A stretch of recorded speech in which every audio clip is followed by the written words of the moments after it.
चालू कर दियो। ठीक। दोस्तों, श्री शिव महापुराण की कथा में आज प्रातः बेला में आप सभी का सादर आदर भाव से अभिनंदन है, वंदन है। आप बाबा भोलेनाथ की कथा को बड़े प्रेम से सुन रहे हैं, इसके लिए आपको हार्दिक धन्यवाद है, साधुवाद है। लाइक सब्सक्राइब कर रहे हैं, उसके लिए आपको जो है आभार प्रकट करते हैं हम। दोस्तों, ये असली शिव पुराण कथा हिंदी में कही जा रही है, आप सुन रहे हैं। ना कहीं टोना है इसमें, ना कहीं टुटका है, शुद्ध हिंदी में कथा है। न साज है, न बाज है, न बनावट है, न दिखावट है, न मिर्च है, न मसाला है। दोस्तों, शुद्ध और यूट्यूब चैनल पर हमारे कभी भी आप कोई भी प्रसंग सुन सकते हैं। दोस्तों, हम फिर कहेंगे ये बड़ी दुर्लभ कथा है। या आप इस कथा को सुन रहे हैं तो आपको ज्ञान प्राप्त होगा, या आप इसको स्वयं सुनेंगे तब आपको श्रवण लाभ मिलेगा, अन्यथा हमारे YouTube चैनल पर ही मिलेगा। विश्व में ये पहली बार दोस्तों राम जी की कृपा से, बाबा भोले जी की कृपा से, इसके पहले समस्त संपूर्ण रामचरितमानस की कथा एक एक चौपाई, एक एक दोहा अर्थ सहित YouTube चैनल पर उपलब्ध है। और अब श्री शिव महापुराण की बारी है, बाबा भोलेनाथ की मौज चल रही है, वो भी बराबर दिन प्रतिदिन की कथा अपलोड हो रही है। इसलिए इस दुर्लभ कथा का आनंद लीजिए। अब स्तुतियाँ करते हैं, फिर बाबा की कथा में प्रवेश करते हैं। गजाननं भूतगणादिसेवितं कपेत्थजम्बूफलचारुभक्षणम् उमासुतं शोकविनाशकारिकं नमामि विघ्नेश्वर पादपङ्कजम्। वादिशक्ति महामाये दिव्यज्ञानस्वरूपिणी नवदुर्गे जगन्माते प्रणमामि हरे। कर्पूरगौरं करुणावतारं संसारसारं भुजगेन्द्रहारं सदा वसन्तं हृदयारविन्दे भवं भवानी सहितं नमामि। अतुलितबलधामं हेमशैलाभदेहं धनुज बनि किसानुं ज्ञानिनामयाग्रगण्यं सकलगुणनिधानं वानराणामधीशम् और रघुपति प्रियभक्तं वातजातं नमामि। नीलाम्बुजश्यामलकोमलाङ्गं सीतासमारोपितवामभागम् पाणौ महासायकचारुचापं नमामि रामं रघुवंशनाथं। गुरुर्ब्रह्मा गुरुर्विष्णु गुरुर्देवो महेश्वरा गुरुर्साक्षात् परब्रह्म तस्मै श्रीगुरवे नमः। विश्वनाथ मम नाथ पुरारी त्रिभुवन महिमा विदित तुम्हारी। आशुतोष तुम औढरदानी आरती हरहु दीन जन जानी। सो तुम जानहु अंतरयामी पुरवहु मोर मनोरथ स्वामी। यही विधि होए नाथ हित मोरा करहु सुबेगी दास मय तोरा। देवी पूज पद कमल तुम्हारे सुर नर मुनि सब होहि सुखारे। जय जय जय प्रभु दीन दयाला करहु कृपायब कृपा निधान। नमः शिवाय बाबा नमः शिवाय नमः शिवाय भोले नमः शिवाय। नमः शिवाय ओम नमः शिवाय बम बम भोले नमः शिवाय। नमः शिवाय ओम नमः शिवाय बम बम भोले नमः शिवाय। नमः शिवाय ओम नमः शिवाय बम बम भोले नमः शिवाय। नमः शिवाय ओम नमः शिवाय बम बम भोले नमः शिवाय। नमः शिवाय ओम नमः शिवाय बम बम भोले नमः शिवाय। नमः शिवाय ओम नमः शिवाय बम बम भोले नमः शिवाय। नमः शिवाय ओम नमः शिवाय बम बम भोले नमः शिवाय। नमः शिवाय ओम नमः शिवाय बम बम भोले नमः शिवाय। नमः शिवाय ओम नमः शिवाय बम बम भोले नमः शिवाय। नमः शिवाय ओम नमः शिवाय बम बम भोले नमः शिवाय। प्रेम से बोलिए हर हर महादेव। आइए आप सब लोगों को कंठस्थ होगा आशा है। बहुत दुर्लभ स्तोत्र है शिव पंचाक्षरी स्तोत्र। आइए हम लोग बाबा भोलेनाथ का गुणगान करते हैं। नागेंद्र हाराय त्रिलोचनाय भस्मांग रागाय महेश्वराय नित्याय शुद्धाय दिगंबराय तस्मै नकाराय नमः शिवाय। मंदाकिनी सलिल चंदन चर्चिताय नंदीश्वर प्रमथनाथ महेश्वराय। मंदार पुष्प बहुपुष्प सुपूजिताय तस्मै वकाराय नमः शिवाय। और शिवाय गौरी बदनाम विजवृंद सूर्याय दर्शाधुरनाशकाय श्रीनीलकंठाय वृषभध्वजाय तस्मै शिकाराय नमः शिवाय। अवशिष्ट कुंभोदो गौतमार्य मुनीन्द्र देवार्चित शेखराय चंदार्क वैशा नरलोचनाय तस्मै वकाराय नमः शिवाय। स्वरूपाय जटाधराय पिनाकहस्ताय सनातनाय अदिव्याय देवाय दिगंबराय तस्मै यकाराय नमः शिवाय। पंचाक्षरमिदं पुण्यं या पठेत् शिवसन्निधौ शिवलोकम् आपनोति शिवेन सह मोदते। बोल शंकर भगवान की जय। नमः शिवाय बाबा नमः शिवाय। नमः शिवाय भोले नमः शिवाय। नमः शिवाय बाबा नमः शिवाय।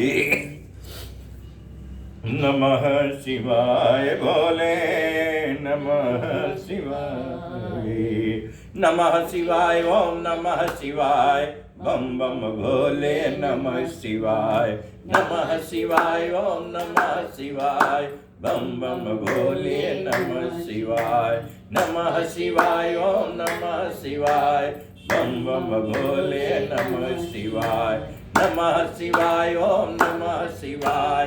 बम बम भोले नमः शिवाय। प्रेम से बोलिए हर हर महादेव।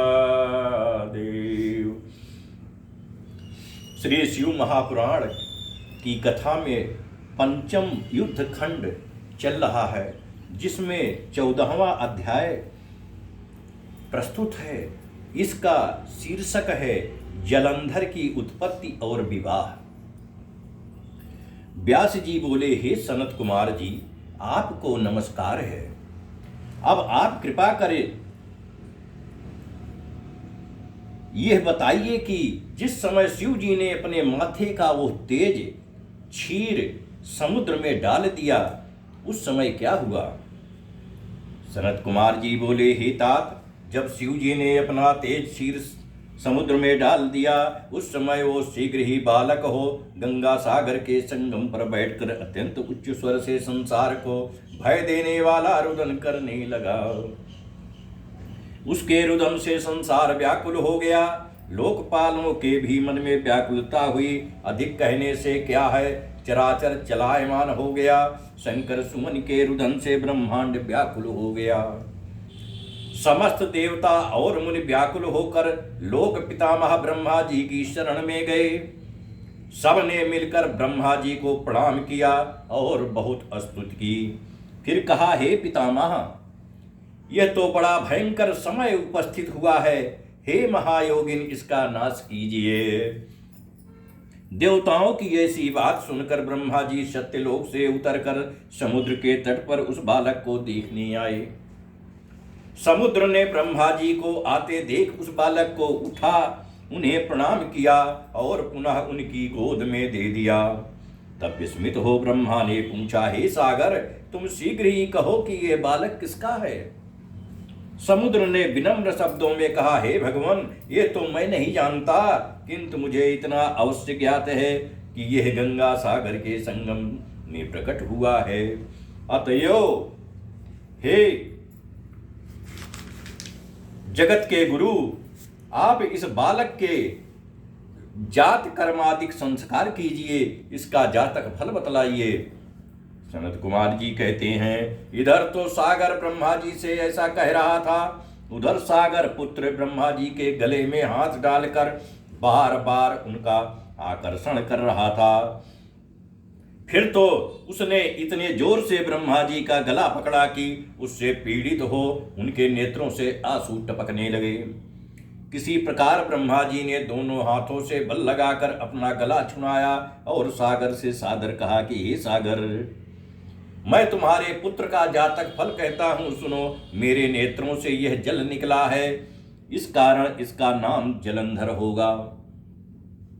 यह उत्पन्न होते ही तरुण हो गया है, इससे यह सब शास्त्रों का पारगामी, महापराक्रमी, महाधैर्यवान, महायोद्धा और रण दुर्मद होगा। यह युद्ध में कार्तिकेय के समान धीर, सर्व विजयी एवं संपत्तिशाली होगा। यह बालक सब दैत्यों का अधिपति और विष्णु को जानने वाला होगा तथा ये कहीं भी नहीं हारेगा।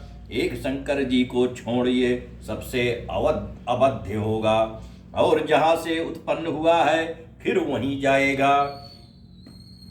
इसकी स्त्री बड़ी पतिव्रता, सौभाग्यशालिनी, सर्वांग सुंदरी और परम मनोहर मिष्ट भाषणी तथा शील की सागर होगी।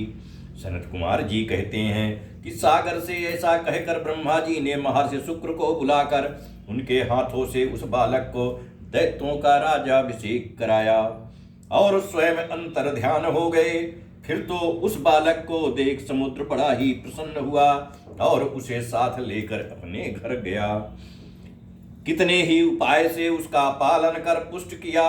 फिर काल नेमि नामक असुर को बुलाकर उसकी बिंदा नामक कन्या से सविधि ब्याह करा दिया। उसके विवाह में बड़ा उत्सव हुआ और नद नदी और सब असुरों को बड़ा सुख हुआ। स्त्री सहित जलंधर शुक्राचार्य के प्रभाव से असुरों का राज्य करने लगा।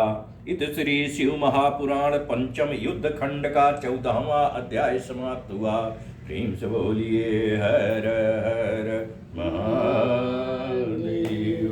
नमः शिवाय बाबा, नमः शिवाय, नमः शिवाय भोले, नमः शिवाय, नमः शिवाय बाबा, नमः शिवाय, नमः शिवाय, ओम नमः शिवाय, बम बम भोले नमः शिवाय, नमः शिवाय, ओम नमः शिवाय, बम बम भोले नमः शिवाय, नमः शिवाय, ओम नमः शिवाय, बम बम भोले नमः शिवाय, नमः शिवाय, ओम नमः शिवाय, बम बम भोले नमः शिवाय।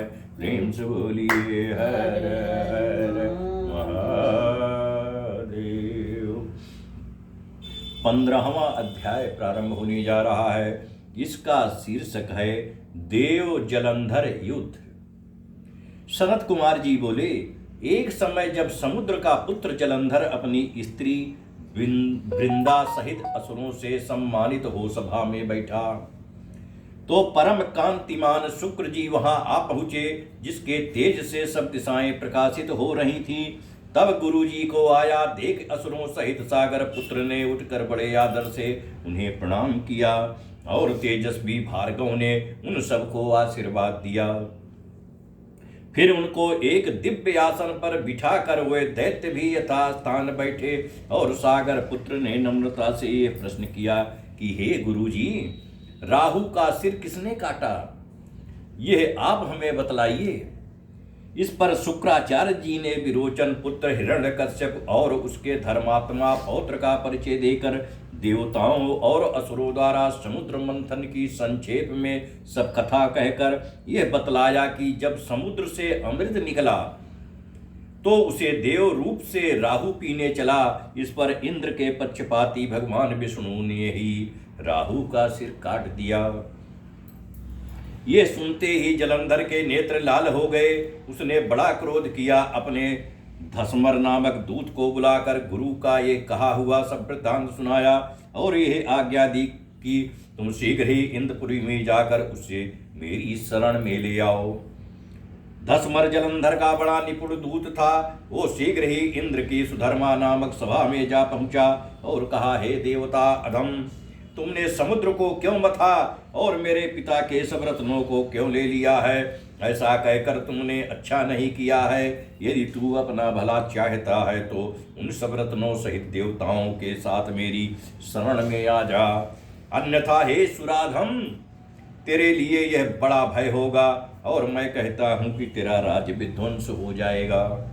इस पर इंद्र बहुत विस्मित हुआ और कहने लगा, पहले मेरे भय से सागर ने सब पर्वतों को अपनी कुक्षी में क्यों स्थान दिया और उसने मेरे दैत्यों की रक्षा क्यों की? इसी कारण से मैंने सब रत्न हरण किए हैं। मैं भी सत्य कहता हूं कि मेरा द्रोही सुखी नहीं रह सकता है। इसी प्रकार सागर के पहले पुत्र शंखासुर ने भी मेरी शत्रुता की थी। जिस पापी को मेरे छोटे भाई हरि ने मार डाला, अब समुद्र का यह दूसरा पुत्र हुआ है। इस कारण हे दूत, तुम शीघ्र जाकर समुद्र मंथन का ये वृतांत उसे सुनाइए। इंद्र की ऐसी बात सुनकर वह दूत शीघ्र ही जलंधर के पास आया और सब बातें कह सुनाई। उसे सुनते ही वह दैत्य मारे क्रोध के अपने ओष्ठ फड़काने लगा और देवताओं को जीतने के लिए उसने उद्योग आरंभ किया। फिर तो सब दिशाओं और पाताल से करोड़ों करोड़ों दैत्य आने लगे। शुंभ निशुंभ आदि करोड़ों सेनापतियों के साथ जलंधर युद्ध करने लगा। शीघ्र ही इंद्र के नंद बंदन में उसने अपनी सेना उतार दी। वीरों की शंख ध्वनि और घोर गर्जन से इंद्रपुरी गूंज उठी। अमरावती छोड़ देवता उससे युद्ध करने चले। भयानक मार काट हुई। दोनों पक्षों के आचार्य अपने अपने दल के मृतकों को जिलाने लगे। असुरों के गुरु आचार्य शुक्र अपनी मृत संजीवनी विद्या से और देव गुरु बृहस्पति द्रोणगिरि से औषधि लाकर जिलाते रहे। इस पर जलंधर ने अपने गुरु शुक्राचार्य से क्रुद्ध होकर कहा कि मेरे हाथ से मरे हुए देवता जी कैसे जाते हैं? जिलाने वाली विद्या तो एक सिर्फ आपके ही पास है, फिर यह क्या बात है? इस पर शुक्र जी ने देव गुरु द्वारा द्रोणगिरि से औषधि लाकर देवताओं को जिलाने की बात कह दी।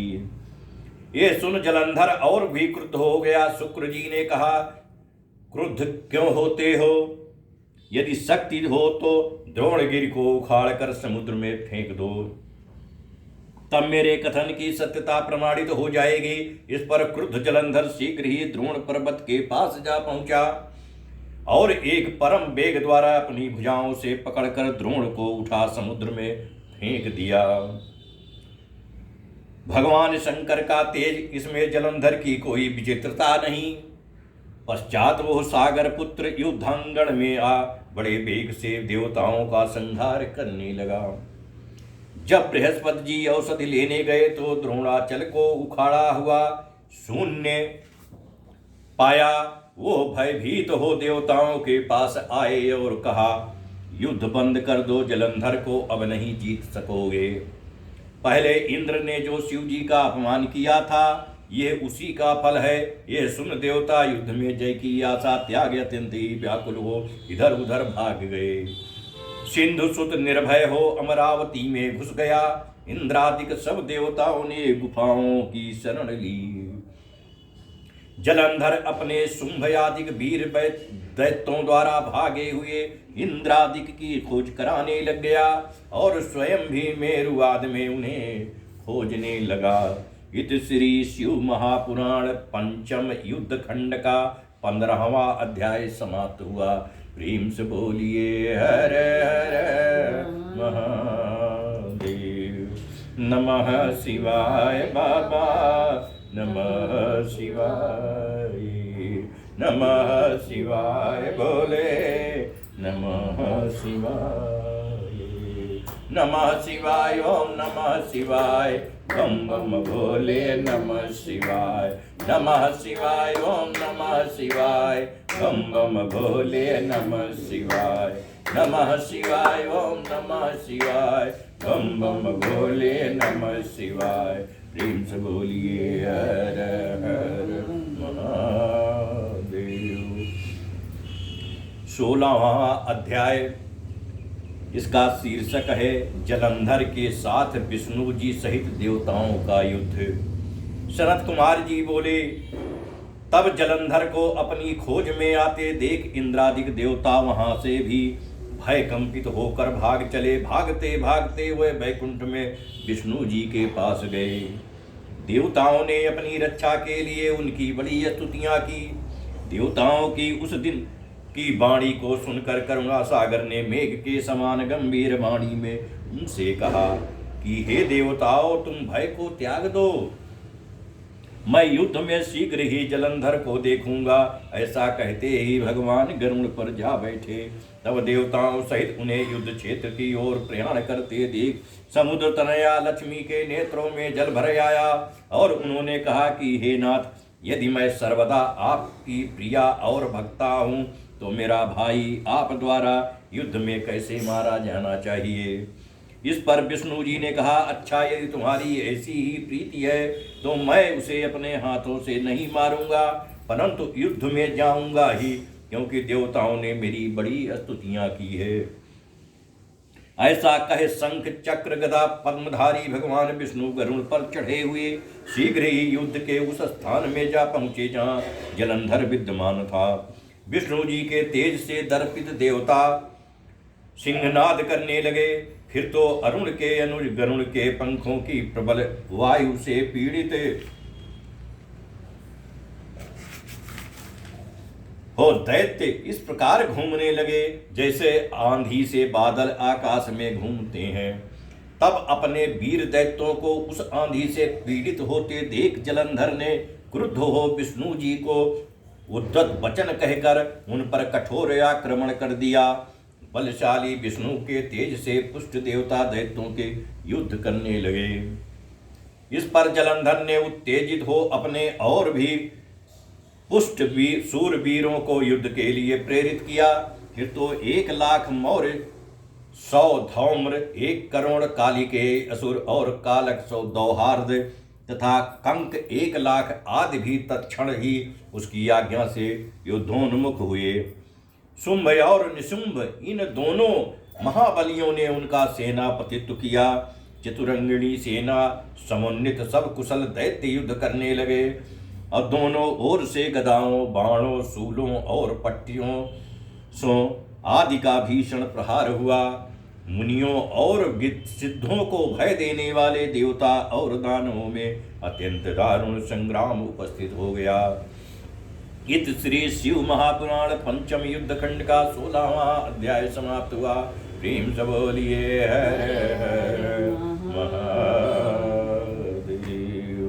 नमः शिवाय बोले, नमः शिवाय, नमः शिवाय बाबा, नमः शिवाय, नमः शिवाय, ओम नमः शिवाय, बम बम भोले नमः शिवाय, नमः शिवाय, ओम नमः शिवाय, बम बम भोले नमः शिवाय, नमः शिवाय, ओम नमः शिवाय, बम बम भोले नमः शिवाय, नमः शिवाय, ओम नमः शिवाय, बम बम भोले नमः शिवाय।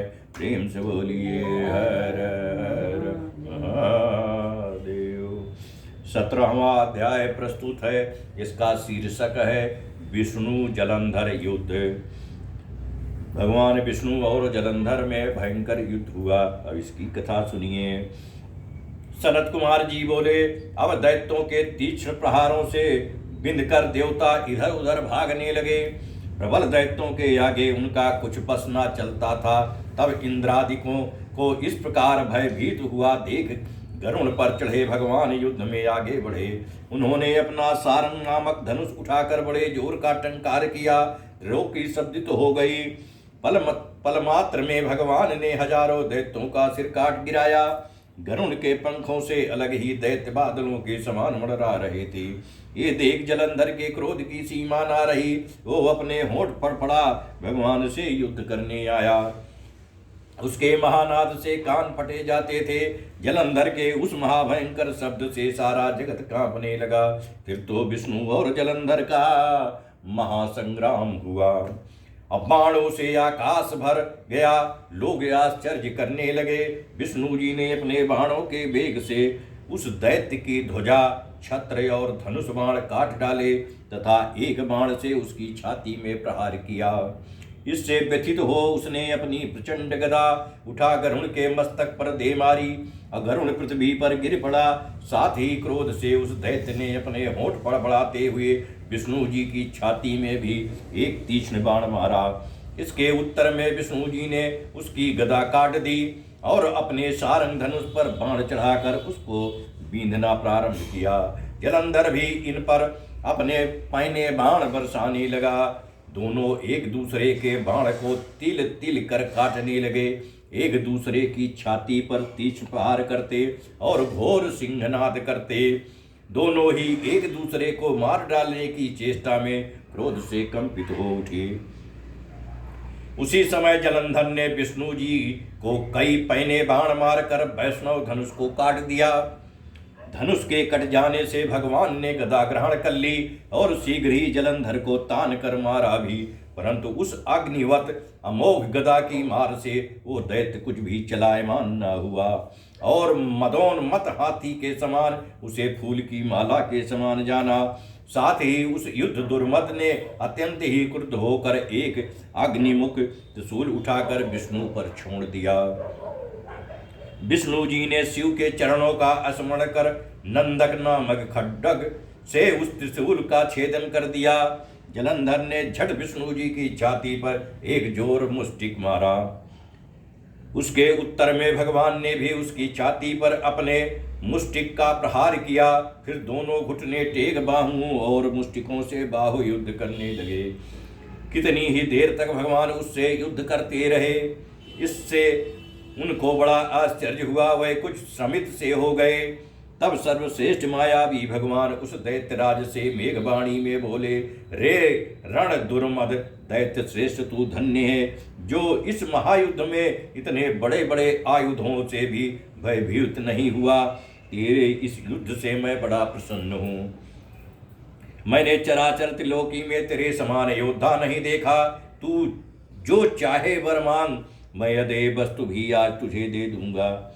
मायावी विष्णु की ऐसी वाणी सुनकर जलंधर ने कहा, हे भावुक, यदि आप मुझ पर प्रसन्न हैं तो यह वर दीजिए कि आप मेरी बहन के साथ तथा अपने सारे कुटुंबों सहित मेरे घर पर निवास करें। सनत कुमार जी कहते हैं, उसके ऐसे वचन सुनकर विष्णु जी को खेद तो हुआ, किंतु उसी क्षण उन देवेश ने तथास्तु कह दिया।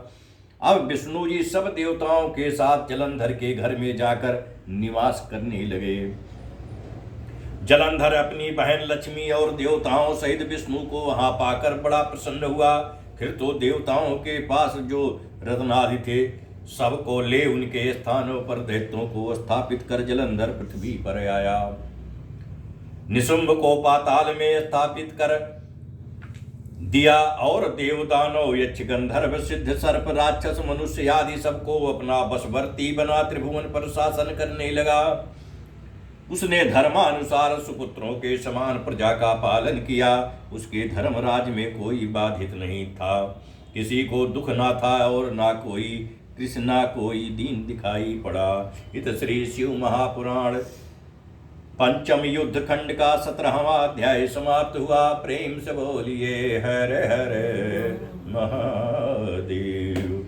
नमः शिवाय बोले, नमः शिवाय, नमः शिवाय, ओम नमः शिवाय, बम बम भोले नमः शिवाय, नमः शिवाय, ओम नमः शिवाय, बम बम भोले नमः शिवाय, नमः शिवाय, ओम नमः शिवाय, बम बम भोले नमः शिवाय, नमः शिवाय, ओम नमः शिवाय, बम बम भोले नमः शिवाय। प्रेम से बोलिए हर हर महादेव। 18वां अध्याय है नारद जलंधर संवाद, यह शीर्षक है। सनत कुमार जी बोले, हे मुनीश्वर, तब उसको इस प्रकार धर्म पूर्वक राज्य करते हुए तथा भातृभाव को देख देवता क्षुब्ध हो गए। उनसे कुछ करते न बना। उन्होंने देवाधिदेव शंकर का मन में स्मरण करना आरंभ किया। कितने ही प्रकार से उनकी स्तुति की। तब भक्तों की कामना पूर्ण करने वाले शंकर ने नारद जी को बुलाकर देव कार्य की इच्छा से उनको वहां भेजा। शंभु भक्त नारद शिव की आज्ञा से देवपुरी में गए। इंद्रादिक सभी देवता व्याकुल हो शीघ्रता से उठ